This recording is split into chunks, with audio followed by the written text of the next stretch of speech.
Puis de me réfugier. Bonjour les amis de l'émission La Voix de l'Archange. Bonjour les auditeurs du petit fantassin, de la petite charnière, des Écritures, de révélations et des mystères de Dieu révélés dans le royaume du Père. Vous savez, ici notre devise, c'est la fidélité au Seigneur Jésus-Christ ou rien. Alors, vous savez que Dieu est une fontaine des esprits. Dieu est esprit. Et nous parlons de l'esprit. Et non de la chair. Il a été donné de parler de la chair avec la loi dans le temple. Il a été donné de parler de l'âme dans l'église avec la parole qui était Christ. Et aujourd'hui, pour confirmer la totalité de la parole, que la grâce n'était autre chose que la perfection. C'est pourquoi, mes chers amis, c'est pourquoi, mes chers compatriotes, chers anges de Dieu, dans le royaume, vous qui êtes appelés à ce ministère, vous qui êtes appelés comme épouse pour le mariage, ce message, c'est pour vous. Ce message, c'est pour vous. Dieu est esprit. Et en lui, nous sommes une fontaine des esprits. C'est pourquoi il y a 3 catégories des esprits en Dieu. Parce que Dieu est parfait dans le chiffre 3. Il y a des petits esprits, il y a des esprits moyens et il y a aussi un grand esprit.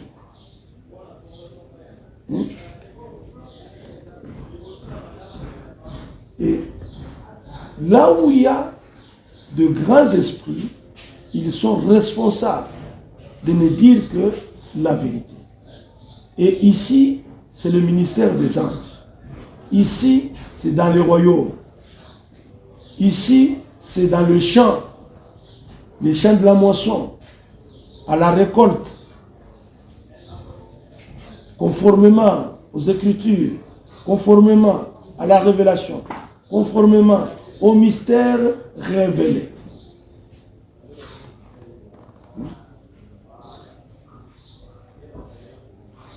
Aujourd'hui, mes chers auditeurs de l'archange Félix Kaninda Tshilongo, vous qui écoutez la voix, l'émission La Voix de l'archange, aujourd'hui, vous connaissez, vous savez que c'est la matière épouse que moi je vous apporte. Je ne vous apporte pas la matière des églises. La foi des églises tue. Et là, tuer, vous les voyez bien. La foi des églises rend maigre.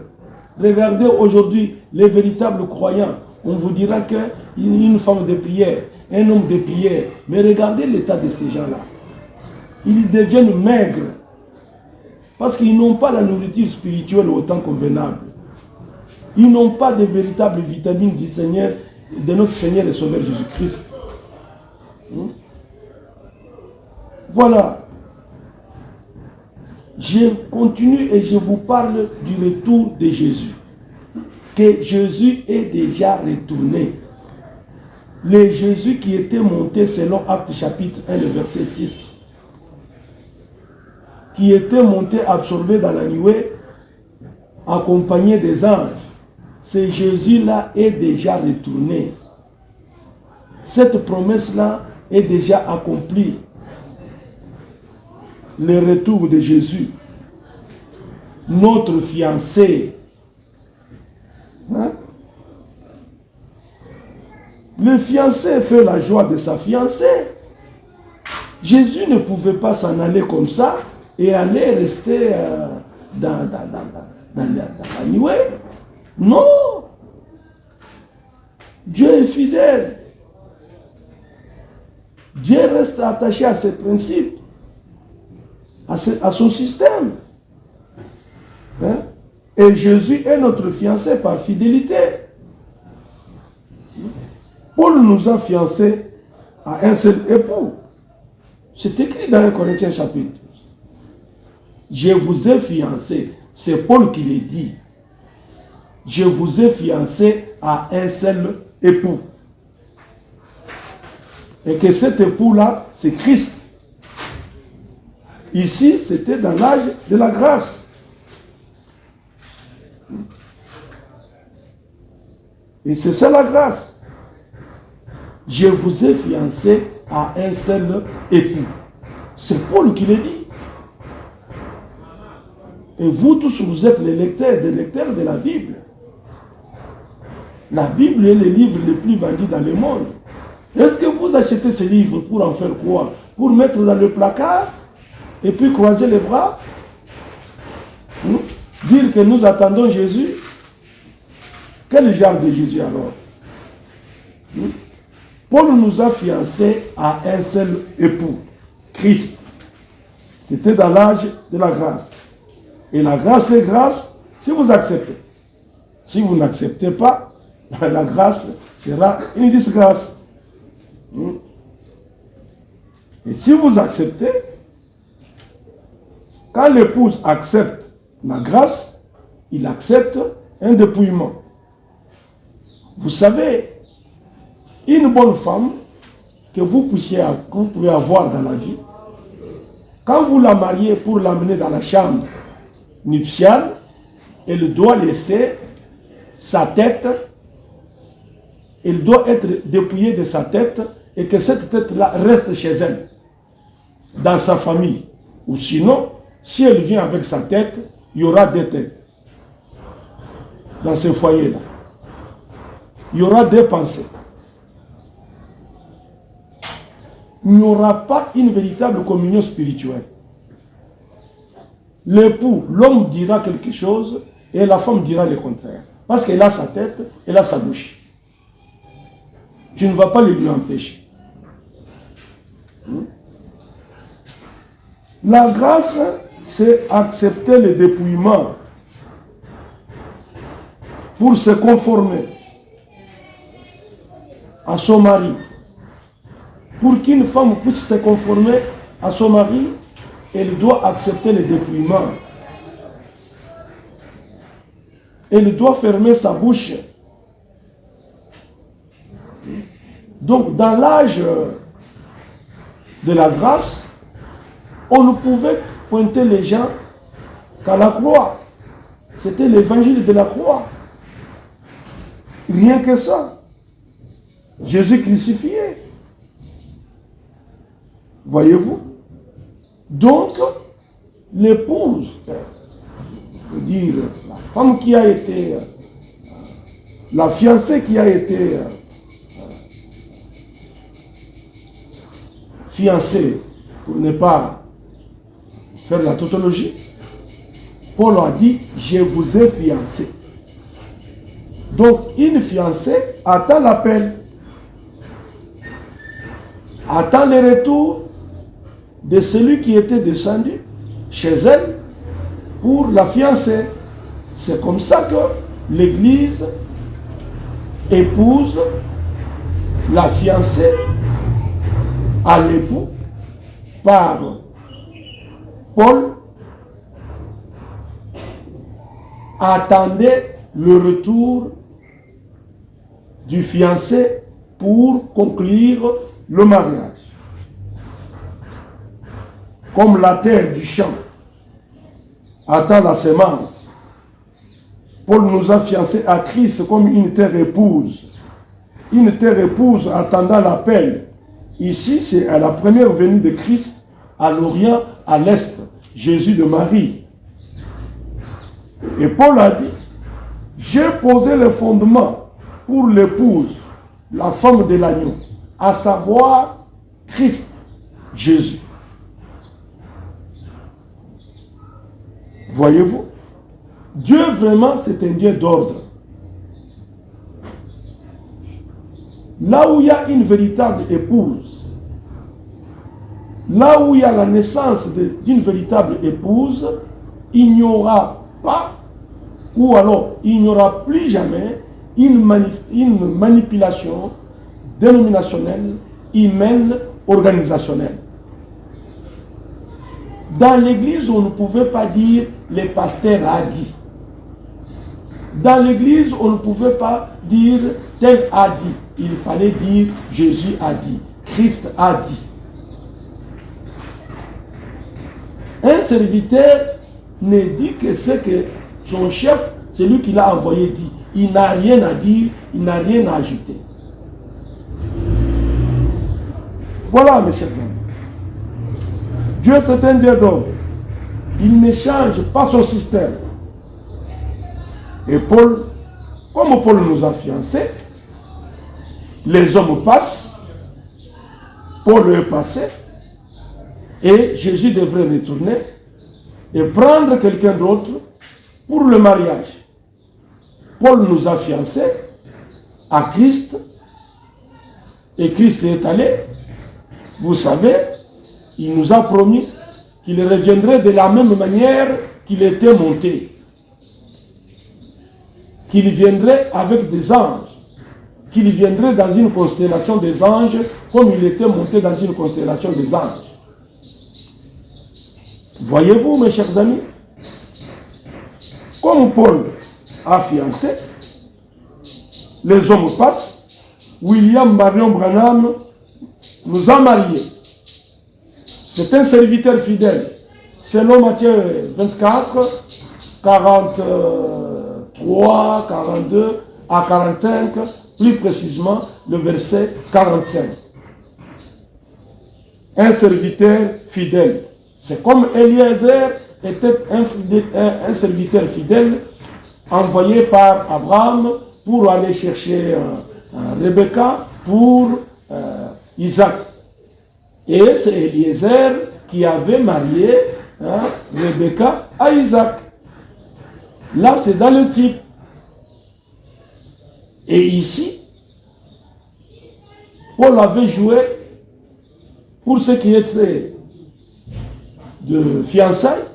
Paul avait joué dans la dispensation de la grâce, dans la dispensation du dépouillement, comme Eliezer a été chercher Rebecca. Il a dit, je vous ai fiancé à un seul époux. Et aujourd'hui, au retour de Jésus, il a été dit à un homme, ne fume ni ne bois, ne suis pas ton corps, quand tu seras grand, je vais t'utiliser comme Eliezer a été utilisé par Abraham pour aller chercher Isaac. Et Branham dit, j'ai fait cette tour du monde disant aux gens qu'il y a une chambre nuptiale. Comme il a été dit dans la Bible, dans la maison du Père, il y a plusieurs endroits, il y a plusieurs demeures, je vais vous en chercher, et quand je vais revenir, je vais. Ça, c'est une promesse de Jean chapitre 14. Selon Matthieu 24, 45, remplaçons X par sa valeur, comme l'était Eliezer pour Isaac, et William Marion Branham. Au retour de Jésus, Dieu avait fait son choix, c'est Dieu qui choisit, c'est Dieu qui établit, c'est Dieu qui élit, et il a choisi en son temps, au temps du soir, William Marion Branham, le dernier messager de l'âge de la Odyssée, un prophète.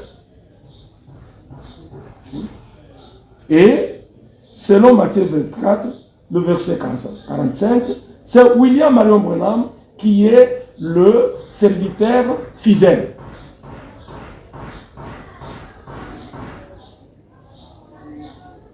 La fidélité ici, c'est quoi? C'est de ne lui chercher que l'élu, que la dame élue, pas une autre. Une femme est appelée à être une épouse pour finalement être propulsée à être la reine de son mari, qui est le roi. Voyez-vous? Alors, dans tout ceci, il doit y avoir une identification, une transfiguration, une conformité dans tout cela. Et William Marion Branham a marié l'époux à son épouse. Il a marié l'épouse à son époux. Là, c'est l'appel de minuit. C'est l'appel des vierges. Vous le savez bien. Voilà, mes chers amis. Ici, déjà, le mariage de l'agneau, c'est une histoire. Quelle histoire? William Marion Branham a été pris au-delà. Il était monté. Et dans sa vision, il a été dans la 6e dimension où il avait trouvé ce qui était déjà là, dans la perfection. Il leur a posé la question, où est Jésus? Ils ont dit, Jésus est un peu plus haut. Mais toi sur la terre, tu étais notre précieux frère, tu étais le Saint-Esprit sur la terre pour que nous soyons ici dans la perfection. Et il leur a posé la question, Jésus, notre Jésus, il est où? Ils lui ont dit, il est un peu plus haut. Là, c'est la matière épouse. Ce n'est pas pour n'importe quelle église. Ce n'est pas pour ceux qui sont dans la salle de gymnastique, où ils sont en train de subir un mauvais traitement. Des programmes humains, des programmes scientifiques. Il n'y a rien de divin dans les églises dénominationnelles, organisationnelles. Ce sont les hommes, ce sont des dirigeants, ce sont des dinosaures, ce sont des imposteurs, ce sont des médiums. Ils lui ont dit, Jésus est un peu plus haut. Mais quand tu le vas retourner, il viendra d'abord à toi et après, vous viendrez à nous et nous retournerons sur la terre. Voyez-vous le mariage? Le mariage est une histoire. Le mariage de l'agneau est déjà conclu. Là, vous voyez déjà Apocalypse 19, Apocalypse 21.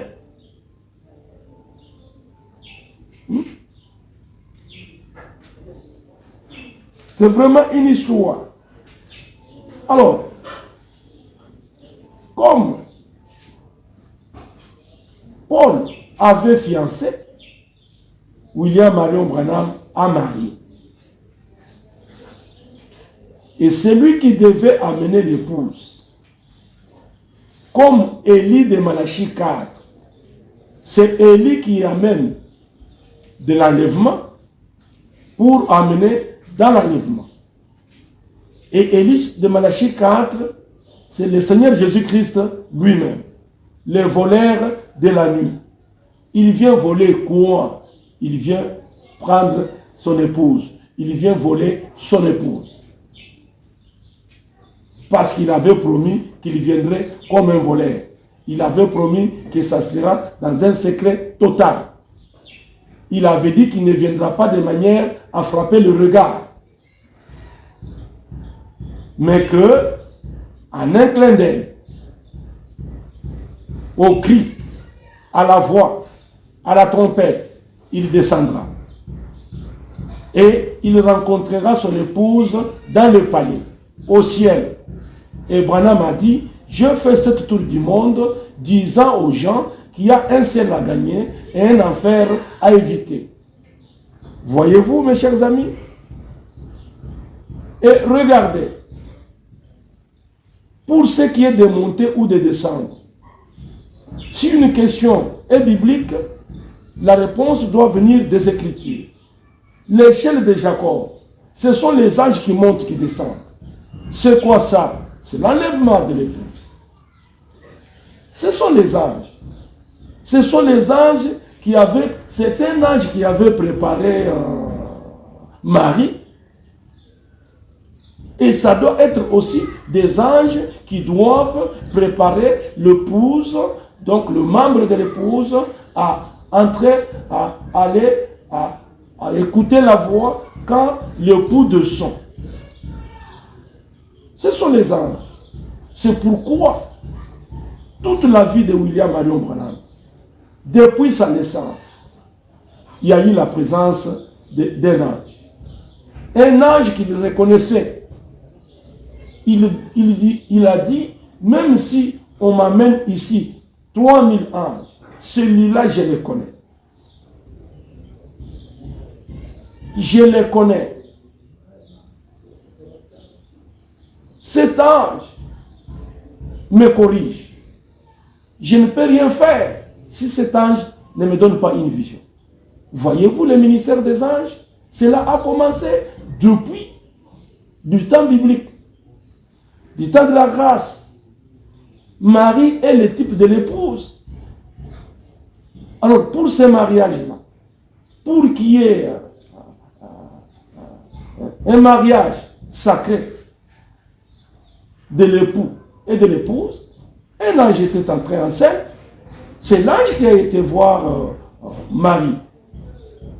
C'est l'ange qui lui avait parlé. C'est l'ange qui lui avait dit que j'ai posé ma semence. Tu es grosse. Comment peut-on être grosse? Comment une femme peut-elle être grosse sans pour autant porter une certaine semence? Voyez-vous? Et William Marion Branham a amené Christ, qui est la parole parlée, une semence originelle. La semence de Dieu, c'est sa parole. Et la terre, c'est une épouse. Une épouse, ce n'est pas n'importe quel genre de femme.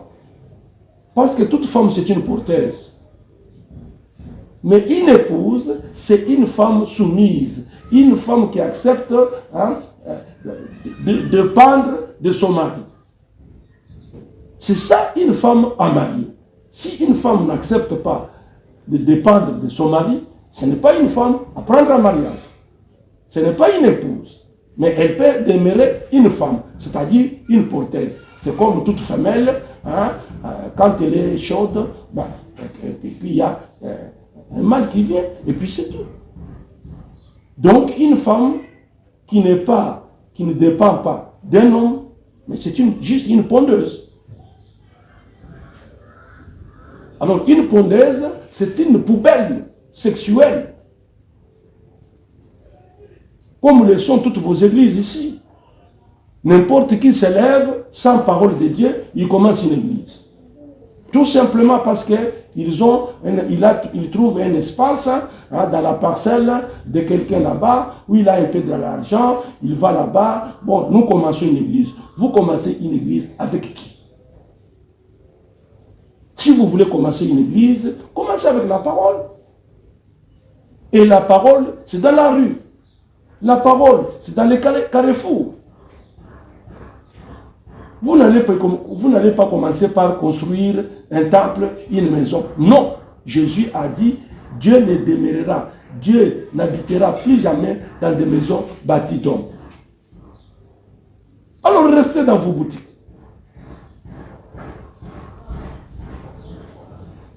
Quand vous rejetez le ministère des saints anges, vous vous dites, comme les femmes de Ésaïe 4 qui ont dit, nous voulons tout simplement porter ton nom, mais laissez-nous vivre de nous-mêmes.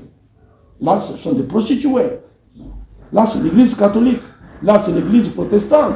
Là, ce sont les méthodistes. Là, ce sont donc qui portent le nom de Jésus, mais ils vivent de leur manière. Chacun mène sa vie comme il le fait. Quel genre de femme quel genre d'épouse, quel genre, une telle femme. Vous prenez une femme qui ne dépend pas de vous, une femme qui n'est pas soumise, vous faites d'elle une épouse pour finalement la propulser, être votre reine.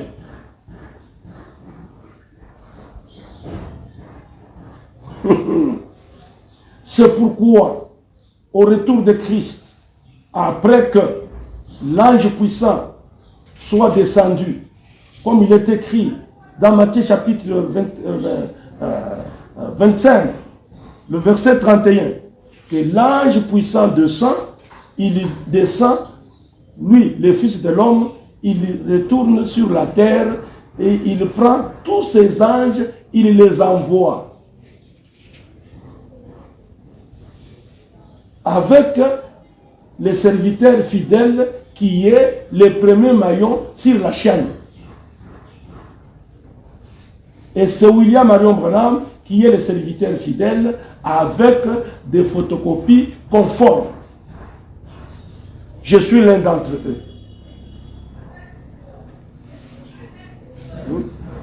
Et le ministère des saints anges ici, au retour de Christ, c'est pour donner la foi de Luc chapitre 18, le verset 8.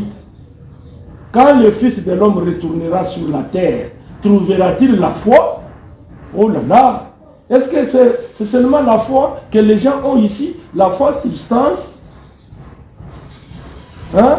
La foi de Sodome? La foi de boire, de manger, de marier, de donner un mariage, de construire? Ça, c'est la foi de Sodome.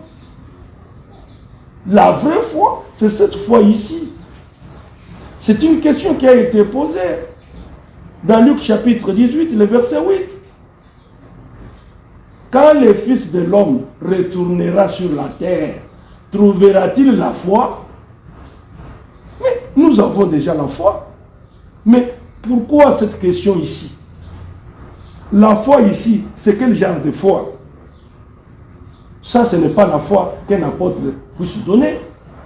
Ça, ce n'est pas la foi qu'un pasteur puisse donner. Ça, ce n'est pas la foi qu'un évangéliste puisse donner. Ça, ce n'est pas la foi que peuvent donner les Éphésiens 4. Ici, c'est une foi costaud. Ici, c'est la foi du cœur. Pas la foi du mental, dans la tête. Et c'est ici où on a besoin du ministère des saints anges au retour de Jésus. C'est pour donner la foi de Marie. Regardez la foi que Marie avait ici. Elle ne pouvait pas recevoir cette foi-là de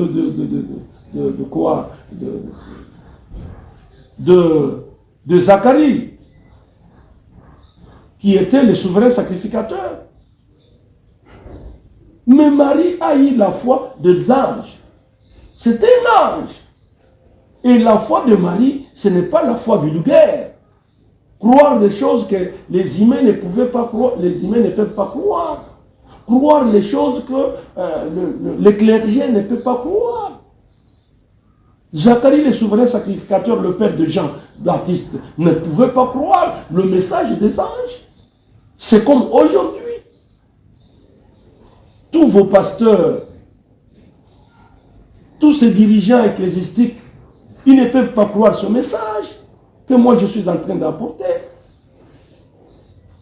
Ils ne veulent pas entendre même le nom de William Marion Branham.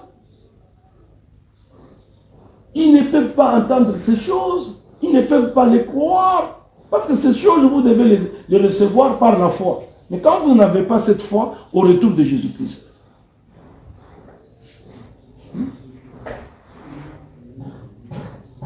une foi, la foi qui vous vient d'un être surnaturel. Vous réalisez la présence, vous avez la vision d'un être surnaturel, un être qui vous parle des choses, qui vous donne des prophéties.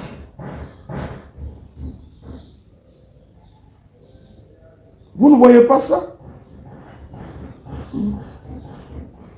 Une foi qui vous donne une pleine... je voulais dire quoi ici? Une fois qu'il vous amène dans toutes les vérités, vous les acceptez. Parce que dans le ministère des anges, ils sont là pour vous apporter toutes les vérités. Or, toutes ces vérités vous ont été cachées. Toutes les vérités étaient cachées. Cachées, avec promesse que, au temps de la fin, je révélerai ces mystères. Et vous avez le livre de la révélation qui est Apocalypse. Et dès le premier chapitre, on vous dit que ces choses, donc les vérités, tout ce qui a été caché, c'est donné à un ange pour attester cela. C'est pour vous faire voir que tout ce qui a été dit dans la loi, dans le temple, avec les sacrificateurs, autour de la loi de Moïse, il présumait la chose. C'est pour vous faire voir clairement qu'ils avaient dans le temple 99,9% de vérité.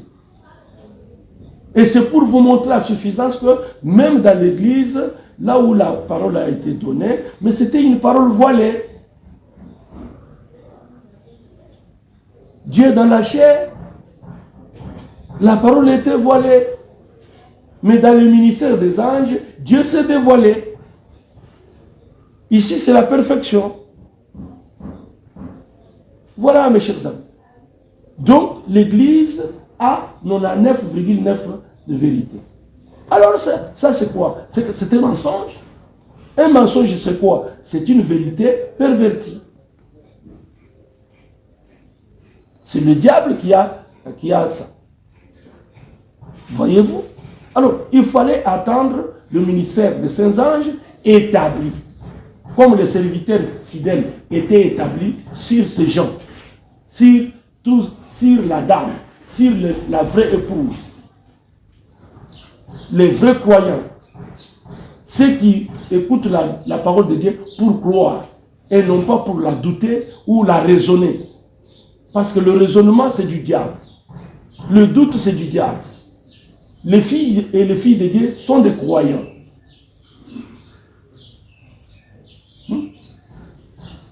Les croyants de Dieu, les croyants de la parole, les croyants de Jésus-Christ, ils ne trouvent pas quelque chose à redire quand Jésus leur envoie un ange, comme je suis envoyé, comme l'ange a été envoyé à Marie, même si cela dépassait Marie, même si ce que l'ange avait dit n'était pas des communs de mortels, même si ce que l'ange avait dit. Mais, mes chers amis, illustrons un peu. Si Marie pouvait dire à l'ange qui lui avait dit que tu es grosse, s'il pouvait lui dire, bon, allons-nous-en, je vais voir mon pasteur, je vais voir Zacharie, le souverain sacrificateur, et je vais lui dire, en ta présence, parce que lui, il est le religieux, il est mon responsable, il est le serviteur de Dieu qu'il a établi. Est-ce que Zacharie allait croire le message de l'ange?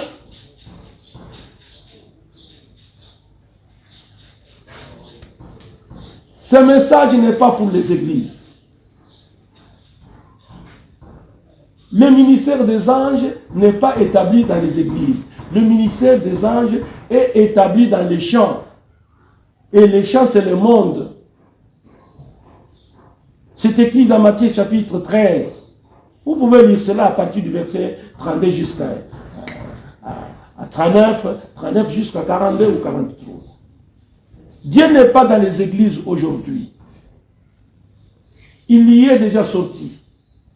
Vous savez que la Odyssée est affermée à l'intérieur et Jésus frappe. Et dans la Odyssée, il n'y a qu'un seul homme qui est sorti, c'est William Marion Branham. Ça, c'est la parole de Dieu. Voilà pourquoi nous avons le ministère des saints anges et ces ministères, c'est pour donner la foi de l'enlèvement. Pour aller à la rencontre de l'époux. C'est à l'appel de minuit, c'est une histoire, parce que nous sommes déjà dans un autre jour. Et l'épouse est déjà dans la chambre nuptiale, Et le ministère des anges, c'est le service dans la chambre nuptiale et dans le palais. Comme cela a été bien avant la fondation du monde, depuis l'éternité. Voyez-vous, mes chers amis? C'est le ministère de ces anges qui a pour mission mettre en lumière le corps de Christ, lui montrer quelle est la nouvelle administration dans la chambre du roi et dans le palais. Et montrer aussi aux gens pourquoi ce secret vous a toujours été caché. Pourquoi cela a été autrefois caché à l'homme. Pourquoi cela a été caché. Pourquoi ce silence qui a été gardé dès le temps des éternels. Comme c'est écrit dans Romains chapitre 16, le verset 25. Pourquoi ces choses ont été cachées dès les siècles, des siècles et dès les générations. Comme c'est écrit dans 1 Colossiens chapitre 1, le verset 26. Et il a été dit qu'au retour de Jésus, tout ce qui a été scellé serait révélé. Et il y a eu la révélation de sceaux. Et les saints anges sont retournés sur la terre pour attester toutes ces vérités. Tout ce qui était mystère est révélé. C'était dans un seul sceau qui est le 7e. Le 7e sceau est révélé. Et le 7e sceau, c'est Christ. Toutes les vérités sont étalées à la vraie épouse. C'est Dieu qui s'est dévêtu. Et quand un homme se dévêt devant une femme, vous savez ce qu'il y a. C'est pour l'ensemencement. Donc le ministère des anges, c'est pour l'ensemencement. Et pour l'ensemencement, il faut trouver une terre. Et ici, il y a une terre épouse. Et ce sont les anges qui sont avec le Fils de l'homme. Lui qui a la bonne semence, ce sont les anges qui sont de semeurs, et puis ils sont aussi de moissonneurs. C'est écrit dans la Bible. Voilà, mes chers amis. Donc, la foi dans toutes les vérités.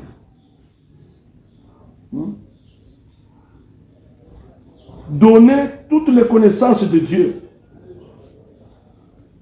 La connaissance des Écritures, c'est l'affaire des anges. La connaissance de révélation, c'est des visions, c'est l'affaire des anges. La révélation de mystère, ce sont des anges. C'est un ange qui avait révélé le mystère de Christ à Marie, et Marie l'avait écrit.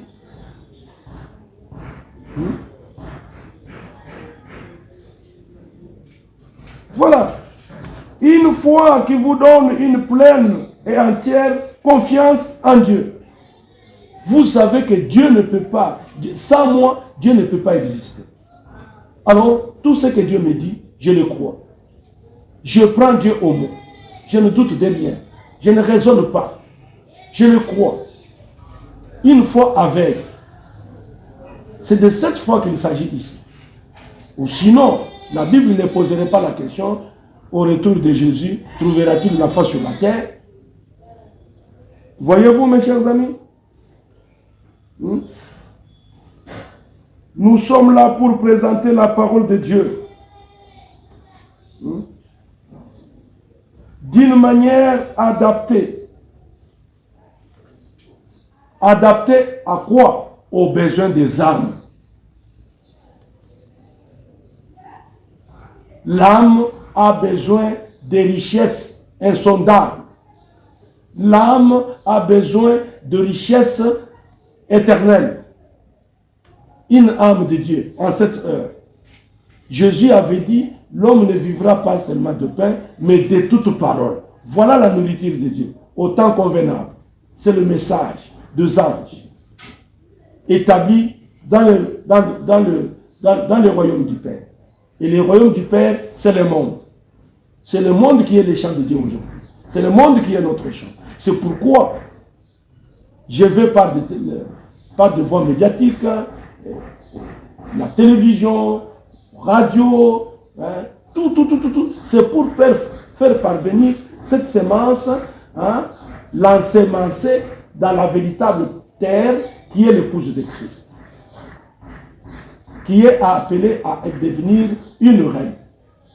Ça doit être une femme soumise, pas n'importe quelle femme. Voilà. Et une femme ne peut pas accepter plusieurs semences. Et l'épouse parole n'a qu'une seule semence, c'est la parole parlée, qui est la semence originelle. Très bien, merci. Bien à vous qui m'avez suivi, bien à vous qui allez me suivre.